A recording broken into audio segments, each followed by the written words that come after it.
প্রধানমন্ত্রী নরেন্দ্র মোদীকে অবমাননার অভিযোগ তুলে তৃণমূল নেত্রী শ্রীলেখা মিত্রের বিরুদ্ধে হবিপুর থানায় লিখিত অভিযোগ দায়ের করলেন মালদা জেলা পরিষদের বিজেপির সদস্য তারাশঙ্কর রায়। মঙ্গলবার দলীয় কর্মী সমর্থকদের নিয়ে র্যালি করে থানায় পৌঁছে তিনি পুলিশের হাতে অভিযোগপত্র তুলে দেন। অভিযোগে তারাশঙ্কর রায় দাবি করেন, গত 24শে জুলাই নিটের প্রশ্নপত্র ফাঁসের প্রতিবাদে আয়োজিত এক আন্দোলনে শ্রীলেখা মিত্র প্রধানমন্ত্রী নরেন্দ্র মোদীর একটি অশ্লীল ছবি প্রকাশ্যে প্রদর্শন করেন। তার অভিযোগ, এই ঘটনায় দেশের প্রধানমন্ত্রীর মর্যাদা ক্ষুণ্ণ হয়েছে এবং জনমনে বিরূপ প্রভাব ফেলতে পারে। তাই বিষয়টি নিরপেক্ষ তদন্ত করে আইনানুগ ব্যবস্থা গ্রহণের দাবি জানানো হয়েছে।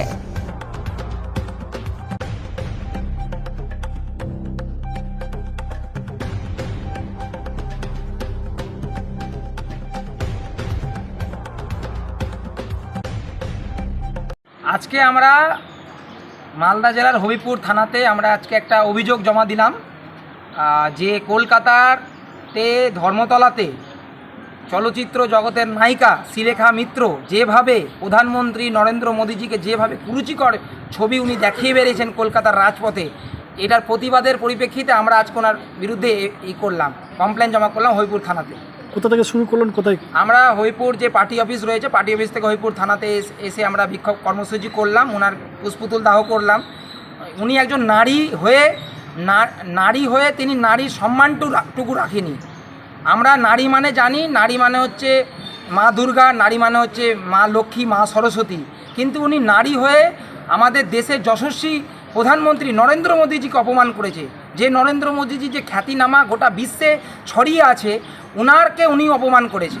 ওনার ছবি, কুরুচিকর ছবি উনি সোশ্যাল হ্যান্ডেলে পোস্ট করেছেন। উনি বিভিন্ন প্রিন্ট মিডিয়া ওনার দেওয়া ছবির পরিপ্রেক্ষিতে সেগুলো ভাইরাল হয়েছে। আমরা মনে হয়েছে যে প্রধানমন্ত্রী নরেন্দ্র মোদী ভাবমূর্তি নষ্ট হয়েছে ওনার এই বিকৃত মস্তিষ্কের জন্য। তার বিরুদ্ধে আমরা আজকে অভিযোগ জমা করলাম। আমাদের আইনের উপর আস্থা আছে, আইন যথাযোগ্যভাবে এই শ্রীলেখা মিত্রর বিরুদ্ধে অবিলম্বে ওনার বিরুদ্ধে অ্যারেস্ট করবে এবং তাকে শ্রীঘরে পাঠানোর ব্যবস্থা করবে।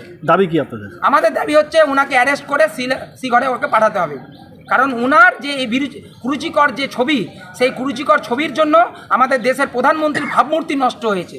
আমরা ওনার গ্রেপ্তার দাবি চাই।